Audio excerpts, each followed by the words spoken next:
Culture is defined as an act, custom, the doing of the act, and tradition is the passing on of it. But what if this act or wanting to obey or follow culture is against one's desire and happiness?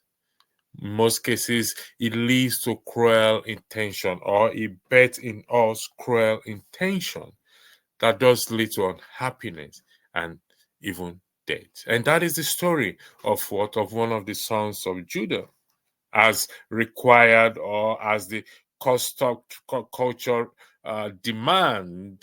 Then it's for him to marry the wife of what of his senior brother to raise a son in the name of the senior brother, something that is against every of his fiber because he himself wants to raise a child of his own. But because of culture, wanting to please the father or the family or culture, society, status, he accepted to marry the wife of the senior brother. And these bettered cruelty in him. So he married her.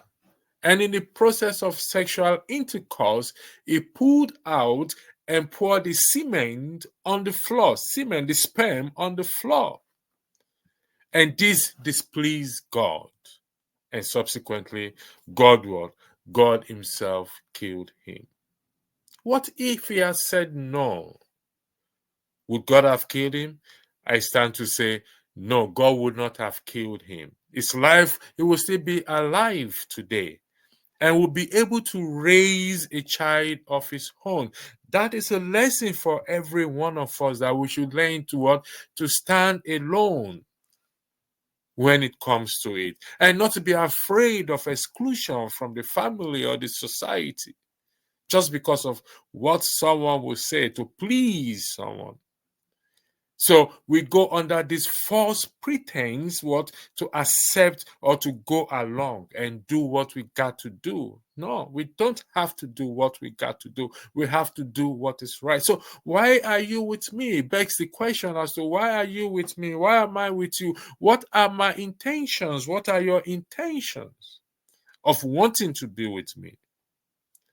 Is it because you want to be with me or I want to be with you?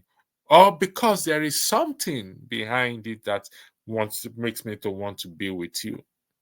Is it family pressure? We see the case of Rachel and Leah, where the culture demands that the senior child has to marry first before the junior one, depriving the junior one of the love that she wants to find, that she has found, therefore becoming what? A wife to what? To the same man with her sister. All in the name of culture.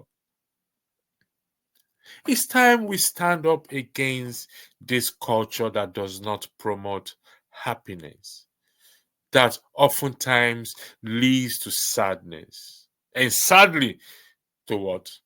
To death. Because if we don't, we are not only putting our happiness at risk, we are also endangering, or we have endangered the happiness of the other party we're dealing with. And they don't have to feel the way they're feeling.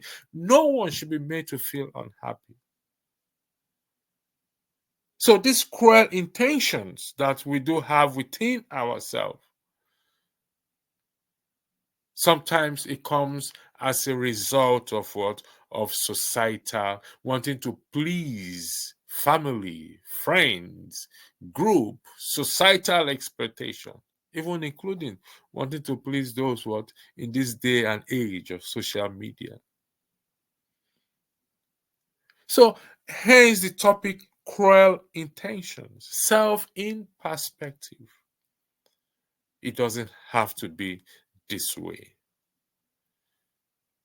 If you have to stand on your own, as difficult as it is, then stand on your own. Don't put your happiness, don't put your joy, don't put your life on the line, all in the name of culture. Am I saying every aspect of culture are bad? No, that's not what I'm saying. Some promote goodness, but the one that does not promote goodness, flush it down the drain. It's not for you.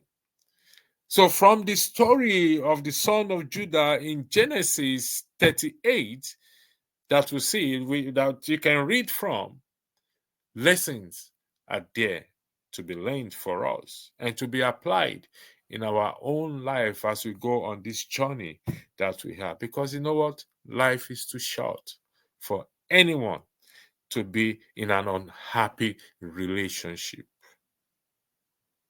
Thank you. Until I come your way again.